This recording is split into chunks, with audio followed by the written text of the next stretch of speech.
أما بعد أعوذ بالله من الشيطان الرجيم بسم الله الرحمن الرحيم اجتنبوا السبع الموبقات قالوا يا رسول الله وما هن الشرك بالله والسحر وقتل النفس التي حرم الله إلا بالحق وأكل الربا وأكل مال اليتيم والتولي يوم الزحف وقذف المحصنات وغافلات المؤمنات. یہ بخاری اور مسلم دونوں میں یہ حدیث موجود ہے. نبی پاک علیہ الصلوۃ والسلام نے فرمایا 7 چیزیں ایسی ہیں کہ اگر اس برائی میں تم پڑ گئے تو اس برائی میں پڑنے کے بعد تباہی تمہارا مقدر ہو جائے گی. یعنی وہ 7 گناہ 7 قسم کے تمہیں بربادی کے اندھیرے میں لے جا کے پہنچا دے گی. لہذا یہ 7 گناہ جو اکبر الکبائر میں سے ہیں بھول کے بھی مت کرنا. تو پوچھا گیا ہے نبی علیہ الصلوۃ والسلام کیا ہے؟ تو الشرک باللہ، سب سے بڑا گناہ یہ ہے کہ آدمی اللہ کی ذات میں کسی قسم کا بھی شرک کرے، چاہے وہ شرک اکبر ہو چاہے وہ شرک اصغر ہو، چاہے ربوبیت کا شرک ہو، الوہیت کا شرک ہو، اسماء صفات کا شرک ہو. شرک شرک ہے. بندہ ہر خطا کر سکتا ہے، شرک نہیں کر سکتا.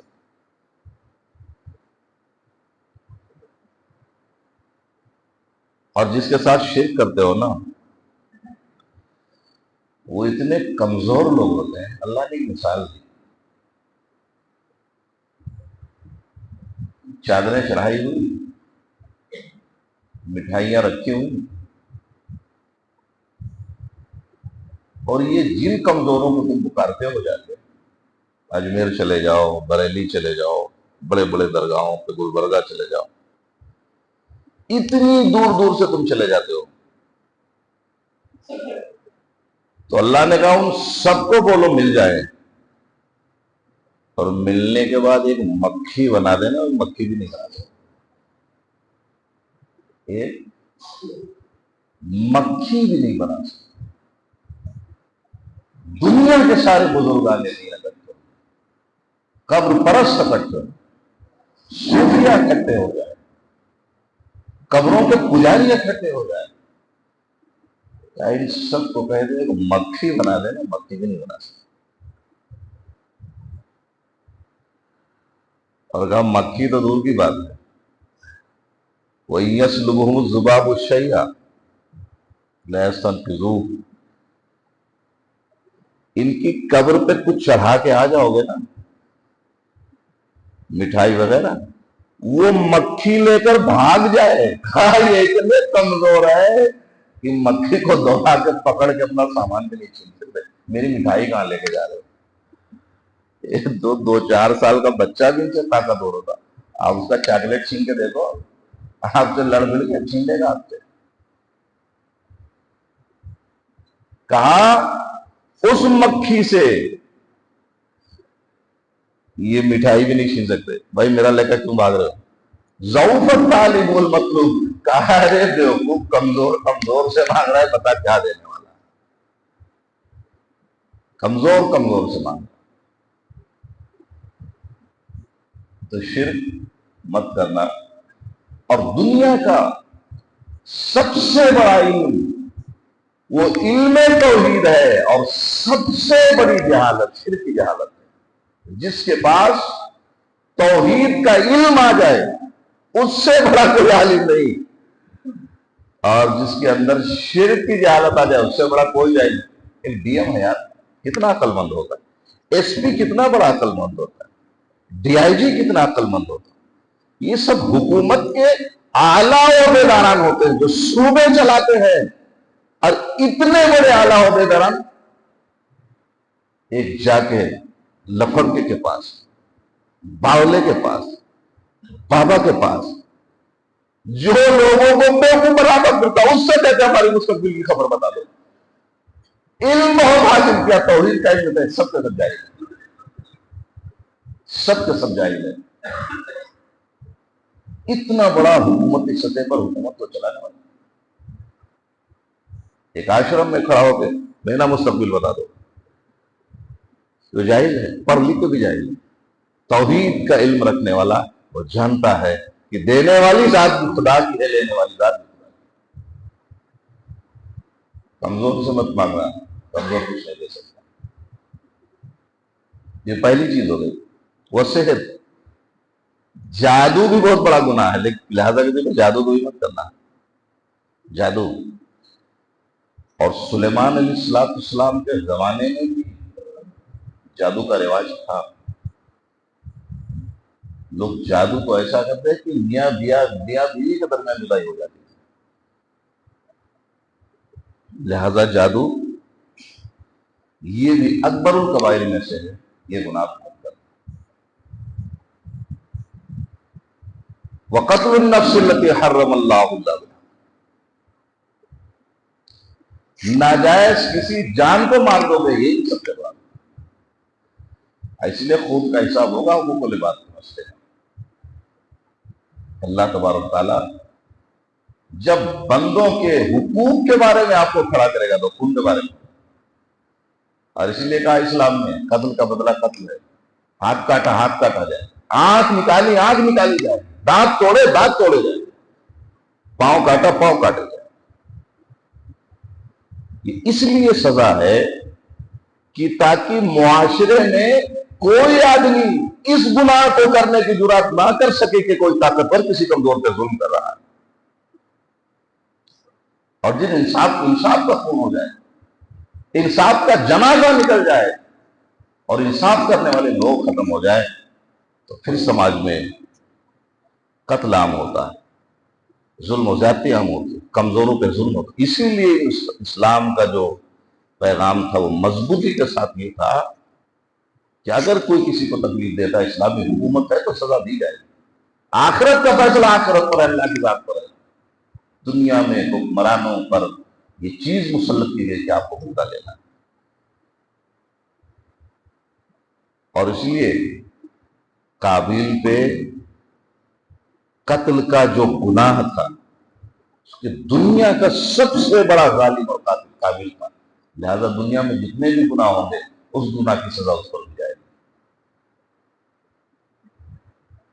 واکل الربا، سود مت کھانا، سود کھاؤ گے برباد ہو کے رہو گے، کوئی نہیں بچا سکتا۔ ہو سکتا ہے تمہارے رشتہ دار سمجھے پیسہ ہے، چمکتی گاڑی ہے، چمکتا گھر ہے، سب کچھ ہے، یہ سمجھنے والے سمجھیں گے، اندر کی کیفیت کیا ہے اس سے جا کے پوچھنا۔ میں دسیوں کو جانتا ہوں، دسیوں لوگوں کو میں جانتا ہوں جن کو سماج بہت خوشحال سمجھتا ہے، ہم نے ان کو بہت گہرائی سے دیکھا، ان کی دل کی کیفیت، ان کی حالت کیا ہے۔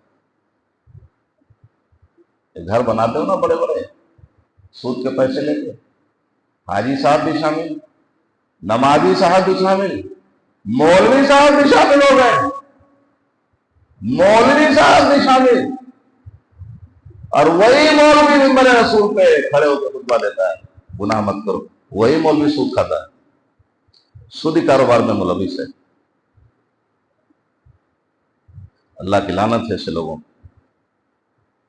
اس دھندے پہ ملوث ہو کے دھرم کے پرچار ہوتے۔ لہذا یہ یقین رکھ لو کہ سود کبھی تمہارا بھلا نہیں کر سکتا۔ بڑے بڑے لوگ بھارت چھوڑ کے بھاگ گئے، مالیہ بھاگ گیا، میہول چوکسی بھاگ گیا، کتنے لوگ بھاگ گئے، ہزاروں کروڑ کا نقصان ہے۔ وہ ملک چھوڑ کے یوں نہیں بھاگتا، یہ نقصان اٹھائے ہوئے لوگ ہیں، اور نقصان اٹھا کے بھاگ کے جا کے تنگ تاری گلیوں میں پڑے ہوئے، اور مدینہ میں یہودی یہی کام کرتے تھے، ان کے دل سخت، سود خور کا دل سخت ہو جاتا ہے، اسے کسی سے محبت نہیں۔ تو دلوں کی سختی کے علاج کے لیے جب دیکھا مذہب اسلام نے اور مذہب اسلام کے پیغامبر نے یہ سود کھاتے، تو اللہ نے آیت نازل کر دی، قرضے دیا کرو، سماج معاشرے میں قرضے دیا کرو، تاکہ یہ جو سود کی وبا ہے ختم ہو جائے۔ اور قرض دینے کے بعد آدمی اگر مناسب اور جنین ہے، وقت پہ نہیں دے سکا، مہلت دے دیا کرو، مہلت دینے کے بعد بھی نہیں دے سکا، معاف کر دیا۔ یہ اسلام کا نظام تھا، اور ہم سود خوری میں نکلے۔ ابھی کوئی ضروری ہے چمچماتی کار لاؤ، مسائل ہیں حکومت کے، سیکنڈ ہینڈ خرید لو، سود پہ لے رہے ہو بہت بڑے بڑے مکانات، چھوٹا مکان لے لو، کم پیسے میں لے لو۔ تو سود خوری آدمی کی زندگی پہ تباہی کا مقدر بن جاتی ہے۔ رب کی عزت کی قسم، سود خور کبھی خوشحال نہیں ہو سکتا، بھلے سماج معاشرہ اسے کچھ نہیں سکتا۔ یمحق اللہ الربا ویربی الصدقات، اگر اللہ پہ یقین رکھتے ہو تو اللہ نے کہا صدقہ دو، اللہ اپنے ہاتھ میں لیتا ہے۔ تو 10 روپیہ بھی نیت کے ساتھ دے دو گے نا کسی غریب کو، تو 10 روپیہ اللہ اپنے ہاتھ میں لے لیتا ہے، بڑھاتا جاتا ہے، بڑھاتا جاتا ہے، بڑھاتا جاتا ہے، پہاڑوں کے برابر تمہارا 10 روپیہ بنا دیتا ہے، تمہارے مال میں برکت کا نزول فرما دیتا ہے۔ اور غیب سے وہ مدد ہوتی ہے تم اندازہ بھی نہیں کر سکتے۔ تم لاکھوں سود لے لو، لیکن وہ سود تمہیں مٹاتا جائے گا، مٹاتا جائے گا، مٹاتا جائے گا، تو کہیں کبھی نہیں چھوڑنا۔ لہٰذا یہ سنگ دلانا جو نظام ہے سماج میں، اس لعنت کو کبھی پنپنے مت دینا، اور سوچ کر جانا کہ کوئی مولوی رمضان میں آیا تو سمجھا دے، عہد کر لینا، توبہ کر لینا، تکلیف اٹھا لینا، دکھ اٹھا لینا، غم بانٹ لینا، ایک روٹی کم کھانا، لیکن اللہ کے لیے کبھی اس لعنت میں مت پڑنا۔ برباد ہوتی زندگیاں ہم نے سماج و معاشرے میں کتنے دیکھیں، اس لت میں پڑھ کر لوگ کہاں سے کہاں پہنچ گئے، کتنی تاریک گہرائیوں میں خوشحال زندگیاں اندھیروں میں تبدیل ہو گئی۔ اور 5ویں چیز کہا، کسی یتیم کا مال مت کھانا۔ چوتھے پارے والے میں تفصیل سے اس کا ذکر موجود ہے۔ باپ مر گیا، چچا اس کے مال کا وارث ہے۔ اب چچا یہ سوچ رہا ہے یہ 7-8 سال کا لڑکا جوان ہو گیا، جوان ہو کے سمجھدار ہو جائے گا، اس سے پہلے گول مال کر دے۔ یہ کام مت کرنا، یتیم کا مال مت کھانا۔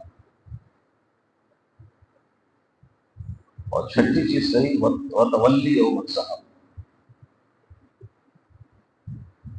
کبھی میدان جنگ میں ہونا، جنگ چھڑی ہے تمہاری کافروں سے، تو میدان جنگ چھوڑ کے کبھی بھاگ مت جانا، یہ بہت گناہ ہے۔ تو مس مینجمنٹ جو ہوتا ہے نا، کہیں بھی ہو جائے، مس مینجمنٹ۔ آپ کی شادی ہے نا، بہت پیسے آپ لگائے ہو، لاکھوں لگا دیے، شادی کر رہے ہو نا، مس مینجمنٹ ہو گیا نا، لاکھوں روپے آپ کے برباد ہو جائے۔ مس مینجمنٹ کبھی نہیں ہونا چاہیے۔ ایک آدمی بھاگتا، دوسرا بھاگے گا، تیسرا بھاگے گا، ہاں یا تو کوئی داؤں دینا تمہارا مقصد ہو کہ پیچھے جاؤ گے اور دشمن سے پیچھے سے جا کے وار کرو گے، کوئی ہیلا ہو، کوئی بہانہ ہو، کوئی مقصد ہو۔ لیکن اگر بزدلی تم نے دکھائی ہے میدان جنگ سے بھاگ کر، یہ بڑی قبائل میں سے، لہذا بھاگ کر پوری قوم کو شرمندگی میں ڈالنے کی کوشش کرتے ہیں، یہ بھی بڑے گناہوں میں سے۔ اور غزوہ احد میں یہی تو ہوا تھا، نبی علیہ السلام نے کہا 50 لوگ کھڑے رہو یہاں، اور ہلنا نہیں یہاں سے، اور وہ سارے کے سارے لوگ وہ مال غنیمت لینے چلے گئے، اور پیچھے سے کسی نے حملہ کیا، جیتی بھی جنگ مسلمان ہار گئے، اور کہا وَقَذْفُ الْمُحْصَنَاتِ الْغَافِلَاتِ الْمُؤْمِنَاتِ، کوئی پاک دامنہ لڑکی ہے نا، پتا چلا پڑوس میں جھگڑا ہو گیا، اس کی بیٹی کی عزت اچھال رہا ہے، اس کی بیٹی کی عزت اچھال رہا ہے، گناہ کرتے آپ نے دیکھا، آپ نے زنا کرتے اسے دیکھا، الزام تو آپ نے لگا کے اس کی زندگی خراب کر دی، آپ نے گناہ کرتے دیکھا تھا، کوا کان لے گیا لے گیا لے گیا، کس نے دیکھا؟ کسی پاک دامنہ لڑکی پر الزام مت لگانا، اور اسی لیے قرآن کا فیصلہ ہے والذین یرمون المحصنات ثم لم یاتوا باربعۃ شہداء فاجلدوہم 80 جلدہ ولا تقبلوا لهم شہادۃ ابدا واولئک هم الفاسقون۔ بہت سخت پیغام ہے ایسے لوگوں کے لیے جو کسی کی بہو بیٹوں کی عزت اچھالتے، تھوڑی سی آپ سے انبن ہو گئی اچھال گئی عزت کو۔ اگر کسی پہ الزام لگایا ثم لم یاتوا باربعۃ شہداء، اور 4 گواہ آپ کے پاس نہیں ہیں، اور اسلام کی عدالت ہے، تو قاضی آپ کی وہ دھلائی کرے گا نا کہ آپ بھول جاؤ گے گھر کا راستہ۔ یہ تو ٹھیک ہے، اسلامی حکومت نہیں، آپ کچھ بھی کرو بچ جاتے ہو، 80 کوڑے لگائے جائیں گے اور پورا جسم ٹھیک ٹھاک کر دے گا۔ ولا تقبلوا لهم شہادۃ ابدا، اور کہا سماج میں اس کی گواہی کبھی قبول نہیں کی جب مردود آدمی ہے، الزام لگا کر سکتا کسی کی ذات پہ۔ مسلمان کو مسلمان کے بارے میں حسن ظن رکھنا چاہیے، دلوں کو صاف رکھو، زندگی کا کوئی ٹھکانہ نہیں، کون یہاں سے نکل کے اپنے گھر پہنچے گا، ہر کسی کے بارے میں دل صاف رکھو، جب تک کوئی ایسا فیصلہ نہ آ جائے آپ کا آنکھوں کے سامنے آپ کی آنکھیں نہ دیکھیں کہ یہ فاسق و فاجر لوگ۔ تو یہ بھی ایک گناہ تھا جس سے اللہ نے اور اس کے رسول نے آپ کو روکا۔ یہ 7 بڑے گناہ جن کا میں نے ذکر کیا، اللہ ہمیں ایمان اور عمل کی توفیق عطا فرمائے، آمین، وآخر دعوانا الحمدللہ۔